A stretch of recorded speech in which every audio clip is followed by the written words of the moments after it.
Welcome back to another week of Rust Belt Sports. Before we start this episode, I'd like to have a moment of silence for those who we lost today during the Broncos game. Heartbreaking. Very If heartbreaking. you don't mind bowing your heads, maybe pulling a Tim Tebow with us.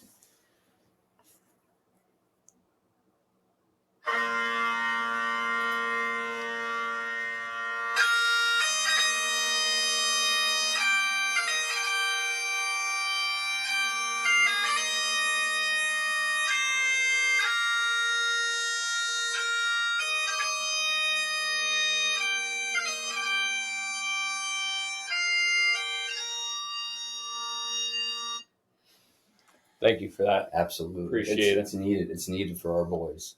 Really is. Well, not the game we were hoping for this week. You know what?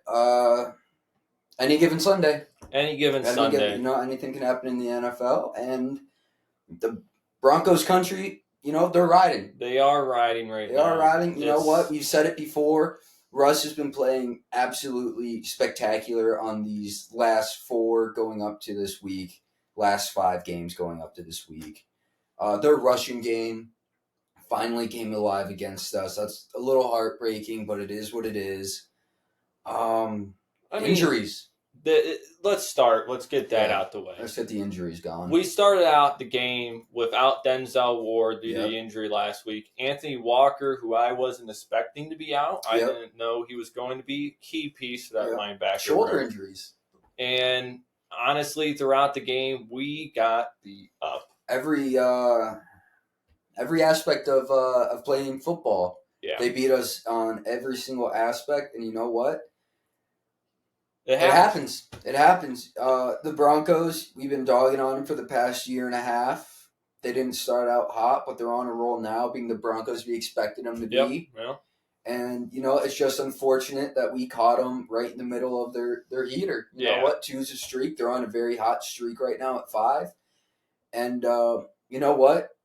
The sour taste in my mouth losing today is horrible, but good for you, Broncos fans. Yeah, no, honestly, you deserve to win that game. Yep. We had penalties killed us the entire game. Absolutely. The refs even gave us a couple, slightly questionable calls. Yeah. Overall, we didn't deserve to win that game. No. And I don't necessarily think it's a bad thing to lose. You know what? It's not a bad thing to lose, but it's a horrible thing to lose when you lose your wide receiver 1 and your starting QB. We're down 2 QBs in one season. Joe Flacco and PJ Walker are probably going to take us out next week if DTR isn't okay. He was spitting up blood. Yeah, it was a pretty bad hit. Honestly speaking, he extended the play too much. Yes. Got to get that out of the way. DTR extended it. You look at it and across the entire field. Myles Garrett got banged up. Oh, I forgot about the Myles Garrett injury. I heard him talking after the game saying they felt something pop in his shoulder. Hopefully that's not something serious. Hopefully it's not true. You know what? I don't. You said it earlier. The commentator said that he had that left shoulder bandage up. You said that he always has it bandaged up, but you know what? This is just. It's frightening. It's frightening. A big one. Yeah, you know what? Losing Nick Chubb, Deshaun Watson, Wyatt Teller, Jedrick Willis, and Myles Garrett in one season. Oh, and then you got Zadarius Smith out, DTR out, Amari Cooper out. It's reminding me of the Chargers from a year or 2 ago. Yeah, we can't assume anything right now on Myles Garrett and Amari Cooper. I think Amari Cooper's just concussion. I think he's in concussion protocol. So all those other players. As far as Garrett goes, if he is out for the season, that's a game. Congratulations, NFL! Your team, whoever you are in the audience, now has a better chance of winning Defensive Player of the Year because the winner just went out. Yeah, honestly, it's sad to say. Because he was having arguably one of the best seasons in a long time. In recent memory for any player. Yeah, and there's a lot of good candidates out there. But what Myles Garrett was doing, and you could tell it affected him. He had to do it earlier in the game than we thought because he really just had a down game. He really had a horrible down game. I remember seeing that stat. He played 42 snaps with 0 sacks and 1 QB pressure. Yeah. He must have done it early in the game. And at one point in the game, if you were watching, you saw him not even move that left hand. He was high-fiving players with his right hand to avoid it. Yeah. So obviously it might be wrist, shoulder related, whatever it is. It's not good. Oh, my bad. I forgot to mention Denzel Ward in that injury list. Yeah, I put him in the beginning. He was a pregame injury. So yes, he was. But you know what? When you just have so many players going off with injury, he's a captain of the backfield. Yeah, no, I mean it was clear to see. I mean, let's look at a positive. Jock stepped up. Yes, he did. Jock had an absolutely stellar game, absolutely amazing. And you know what? I gotta say, I want to be mad at Locke the Third for hitting Amari Cooper like that. It was a clean play, though. It was, I want to be mad because that's our guy going out. But then again, go back 10 years ago with Bam Bam Cam Chancellor and Chancellor, and that's a highlight. So, you got to be mad because our guy went out. But then again, that was a pretty spectacular play on defensively in the National Football League. So, it irks me, our guy, but then again, just great job for being a backup. Yeah, I mean, at the end, that sums up the most of this game was, there's a headline I watched. We're watching a little bit of the Ravens-Chargers game, and the highlight, they give you that one line, and it just said, Browns lose in both ways because our injuries. Yep. It's not just losing the game, it's losing what could be players for the next game. Yep, and you know what? That really does hurt our season. It really does hurt our team. And with these injuries, I mean, we were playoff caliber beforehand, but if we're not able to put the same team out that we did the week before this Broncos game for the rest of the season, it really hurts our chances. But especially with how much money we have to pay Deshaun Watson next year, we probably won't get this defense or this team again. It's really losing situation in 3 ways. The loss of players on the season, but the loss of players going into next year where we probably won't be able to get them back and recreate what we have. But I mean, we got a competent front office now who's actually making good moves. They make good calls, yeah. So hopefully we will, but just a rough week for the Dog Pound. Yeah, really roughly. I mean, there's no other describing. We'll jump in. Let's just go to the defense. We talked about Myles Garrett. We talked about Denzel Ward. Yep. Overall in this game, I don't want to put all the blame on them because they went out there and they were on the field for way too long. Yes, we saw this. This is the same almost replay to me of what happened in the Ravens game. Yep. The first one or the second one? The first one. The first one, yeah, that makes sense. We as soon as we kept getting the ball, 3 and out, not getting down the field. Yeah, it especially hurt when P.J. Walker had to come in. Earlier, a few podcasts ago, we had the debate, P.J. Walker, DTR. It's clear the choice was DTR. Yeah. Because P.J. Walker goes in there, and we were already having a big old batch of fumble-eye today. Yep. On a lot of levels of the ball, Harrison Bryant and Kareem Hunt, but P.J. Walker went in and really, really just helped. We were already losing the game, but he really helped us. Yeah, let's be honest here. And P.J. Walker, I think, is going to be below Joe Flacco as of next week. Absolutely. I don't think there's any sign Joe of life Flacco, for he's probably coming into, if DTR does clear it and he plays, he'll probably be number 2. If not, we'll probably see Joe Flacco on the field. Again, I'm going to throw this out there. Cut P.J. Walker, add Cam Newton if he's willing. Because Cam Newton's not going to be good, but I can guarantee you he's going to be better than P.J. Walker. I think we can both agree on that. I still think not much of anything. Yeah, I still think DTR would start over him, but if you have Joe Flacco, Cam Newton, and then Deshaun Watson all teaching DTR what to do, how to do it, that'll really help DTR the most, but if DTR is out for the count, we have to rely on Joe Flacco and P.J. Walker. I mean, there's not really anybody else you'd rather have. No, and I think at the end of the day, we're going to take this game, and I hope they learn from it. Yeah. There's a lot of things that need fixed after this week. Yep. A lot of question marks going into the next week. A lot of drop balls, too. Yeah, and I'm going to that when we talk about the offense. To sum up the defense, there's not much to talk about in this game, whether the fact be it just wasn't our game. It was stupid mistakes. You know what? We killed ourselves. Yeah, the Browns have been really good. If the QB leaves the pocket, we've been really good at attacking him. But you know what? When you're facing Russell Wilson, who's just having a streak like he is, he can make plays out of anything. And going in and giving him pressure, it leaves men wide open over the middle. And we saw that countless times today. Well, and the thing is, that was really one of our big downfalls. You saw what Denzel Ward means to his team today. Yes, yeah, absolutely. I mean, without Denzel Ward in there, going against the wide receiver rooms like the Broncos have, it's clear as day we need Denzel Ward. It's clear as glasses. And as far as the linebacker core, we're talking about this, rushing D that we got destroyed on today. Yeah. I think Anthony Walker shows how vital he is for this rushing. You know, Anthony Walker, he's not a guy you think steps up and contributes much to the team, but when you have a game without him like this, it really shows you how versatile he is as a player, even though he's not one of those big name players like Tremaine Edmonds or Devin White. No, I mean not Devin White, Devin Bush. Well, and the sum that part up. I mean, when you look at it, just how cohesive this unit has been. Yep. The communication's key. Communication is key, and it shows you the leaders of each part of this. Secondary, Denzel Ward. Linebacker room, Anthony Walker. And that defensive line, I want to say it's Garrett.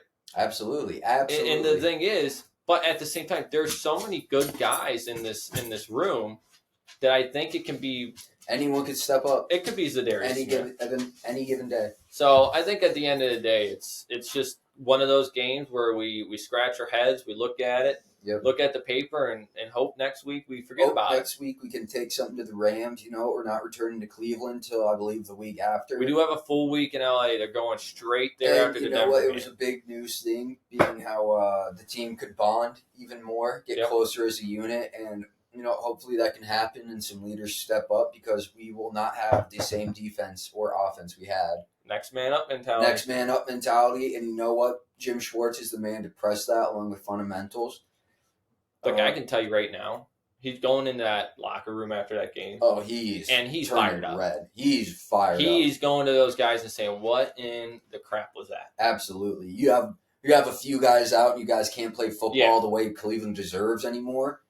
He's gonna ream them. Absolutely. And I think that, to me, that sums up the defense here. I think it's time to move on to offense.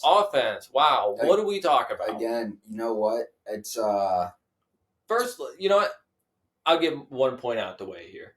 Last week we came on, we praised Kevin Stefanski for the game. Absolutely, because you know what, that it was a divisional game. We needed that win. We played spectacularly last week, to the best of our abilities for what we were having to work with. First week without Deshaun Watson, and we made the big time plays, but you saw he tried to go at the same thing. It was interesting. Harrison Bryant had some fumbles when they tried to do that fourth down sneak. We were talking about that last week. Yeah, too. Kareem Hunt had some fumbles. It was interesting seeing the T formation be one of the most successful formations used in the game for Stefanski. But honestly, as soon as PJ Walker came in, we were still trying to throw as much as we did with DTR. He's not that kind of QB. But even with PJ in, we just have to address Njoku dropped one in the end zone. Amari Cooper dropped one in the end zone for the 2-point conversion. Oh, yeah. Njoku had a few other drops. Tillman stepped up. Tillman did step up. Tillman stepped up and had him. It was really nice seeing him get involved in the game, the scheme, and be a big factor for us trying to stay alive in competition today. But you can't have David Njoku and Amari Cooper drop in. No catch is easy when it's contested. Yeah. But Amari Cooper's wasn't contested. No.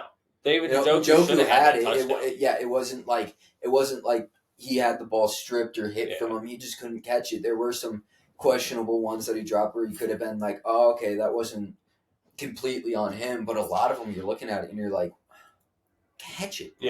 Yeah. No, I mean, there's a lot of arguing behind us. I mean, for us looking at TV saying catch the ball. Yeah. I can't believe that the Denver's last place rushing offense versus Cleveland's number 3 rushing offense, and Denver outplayed us on every level of rushing today. Kareem Hunt had some hops on offense. He was trying to jump more, but let me run this by you. Okay.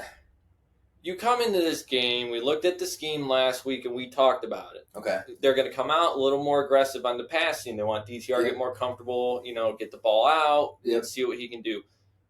But what were they thinking coming out so aggressive to it that they ditched the number 3 rushing attack? I have no idea what they were thinking, especially when PJ came in.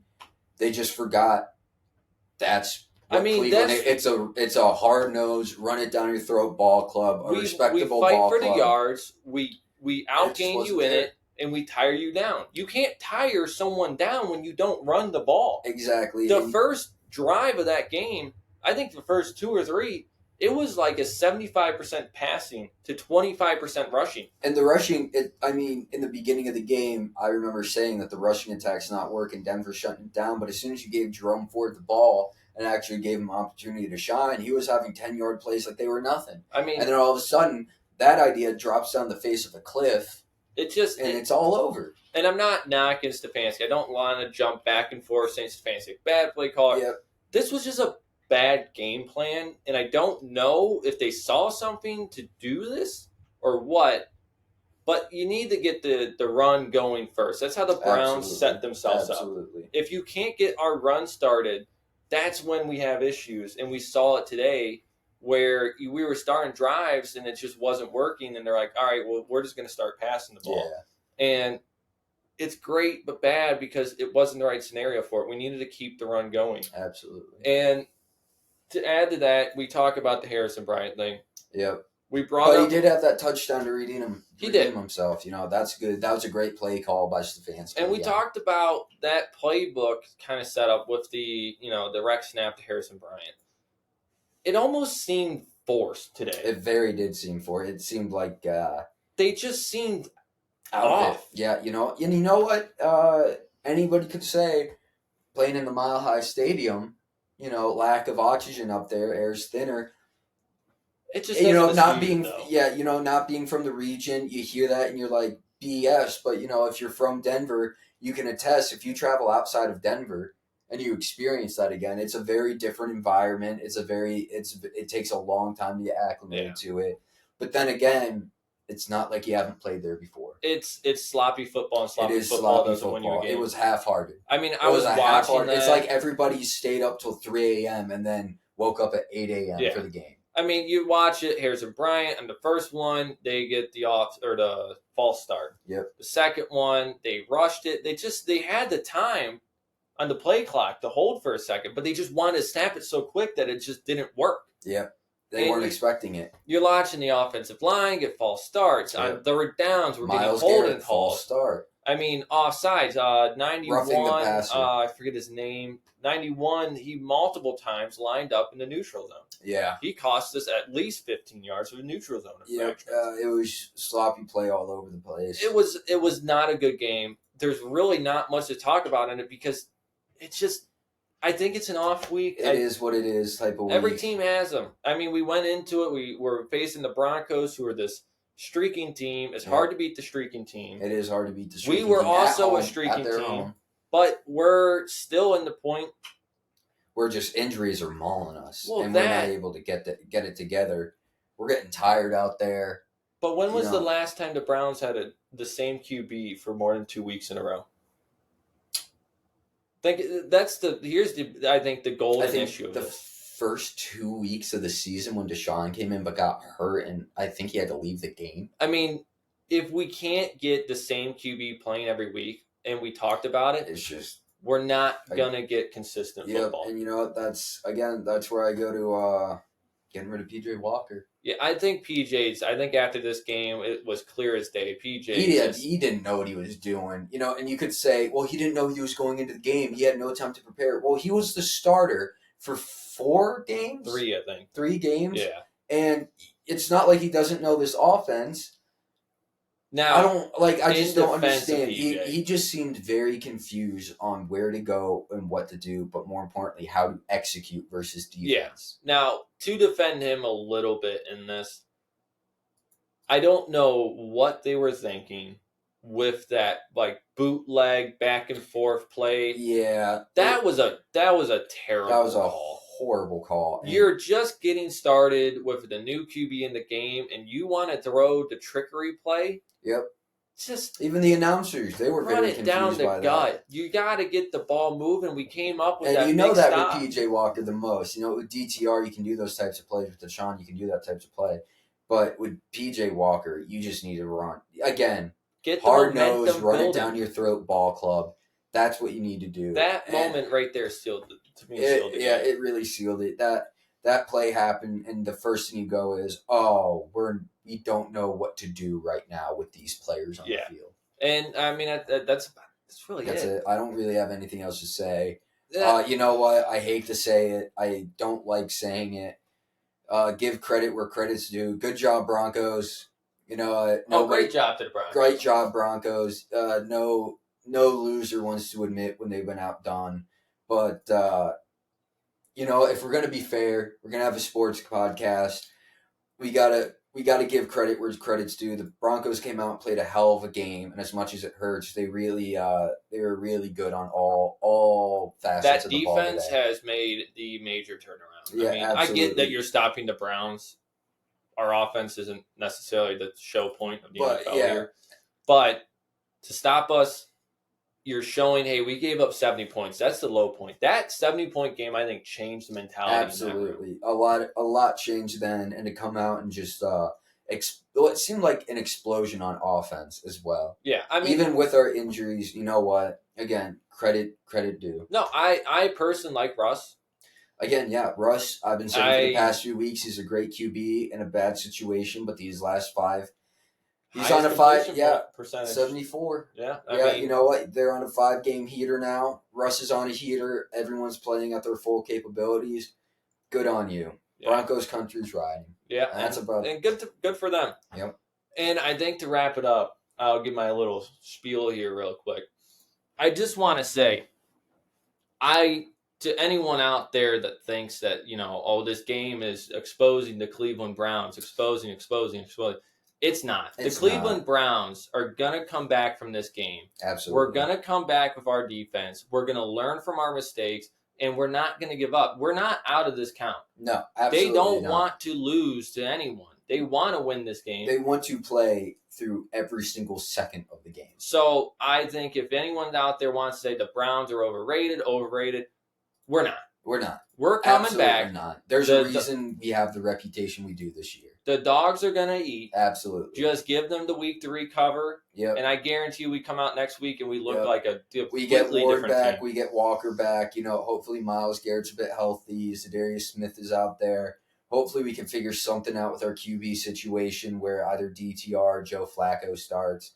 But again, when we're complete, we're complete. Yep. And if anything, this is poking a sleeping giant. Yep. You know what? If you want to say we're overrated and we don't deserve the hype, imagine. We've been playing like we've been down all year, but imagine us playing now with a chip on our shoulder. Yeah, I think at the end of the day, we're gonna come back. Absolutely. Just wait. Yeah. That's the best I can say it. Just wait and see. I think you're going to see them come out next week. It's going to be a completely different team. Yep. The heart's going to be back there. Absolutely. Everyone has a down game. Even super teams lose a game. Yeah, you know what? I don't know if you know this, but Michael Jordan actually lost the game once. Yeah, believe it or not, it's hard, right? Yeah. LeBron doesn't win every single game he goes out. Oh my gosh, I had no idea. Yeah, right? Crazy. Yeah. So at the end of the day, we're coming back. The Dogs are going to eat. Absolutely. We're not counting out, and any Browns fans out there that want to say, "Oh, we're done. The season's over." I don't know if you deserve to be a Browns fan. I don't know if you realize we have 7 games left on our schedule. Yeah. We have a lot of football to play, and if you're going to count us out because of one loss to a team on a 5-game heater, I got news for you. And there's going to be those fans out there. Absolutely. You see it all the time. Look. We went through years and years and years of just terrible play. Absolutely. And the problem I hate now is you have the fans that, we're winning. And then the game they lose, they go, I can't believe this. This is terrible. Oh, my gosh. You know what I mean? Look, if we finish above a 500 record, people, That's a great thing for us. That's a win for the Browns. What we have done over the past couple of seasons has been absolutely incredible to watch. And it's a great time to be a Browns fan. And everyone needs to take the chill pill when we lose a game. Absolutely. Because you're going to have people coming out there calling us out, saying we're done, saying that, the Browns season's a wash, blah, blah, blah. Then don't show up. You know what? Then get rid of your jerseys. Cook on Sunday afternoon. Spend time with your family. Read a book. Do something else. We're going to be watching the Browns. Because we're still going to root for them. I'll root for them when they went 0-16. I remember that year. That was I remember the drop ball against the Steelers and everything. Who was I can't remember his name. The other one of the waste of the wide receiver picks that we had. Yep. We were all there for it. And at that point, when you wanted to say we were trash when Dawg the Browns, then that's fine. Dawg them. Dawg them. Because we were 0-16. We deserve to be dogged. But at this point, what we're turning around to 7-4. 7-4 is still a great record. Fantastic record. We're still in the wild card hunt. We still haven't. I think we're second in our division because of all of our divisional wins. We still have a great strength of schedule going for us. Absolutely. Is it going to be a tough fight? Absolutely. Yeah. Again, any given Sunday. But you know what that means? We get the full 17 games to show that we deserve to be in the playoffs. And it's not going to be we're 2 weeks away, we're locked in already. Yep. All right, we can take a break. No, we're going to fight till the end on this one. And when we make it to the playoffs and embarrass your team and hurt your favorite player, the only thing you're going to have to say is Browns is the Browns. Yep, Browns is the Browns, baby. All right. I think that wraps it up. That's about it for this game. Yep. So next week, going to be a little delayed. I will be gone. Yeah. So we might not have a Browns recap for you next week. Probably be a delayed one, if anything. Mm-hmm. But overall, till next week, till the Rams. Yep. Till the let them eat. Let them eat. Absolutely. Dogs on the West Coast. Exactly. Pleasure, sir. Pleasure.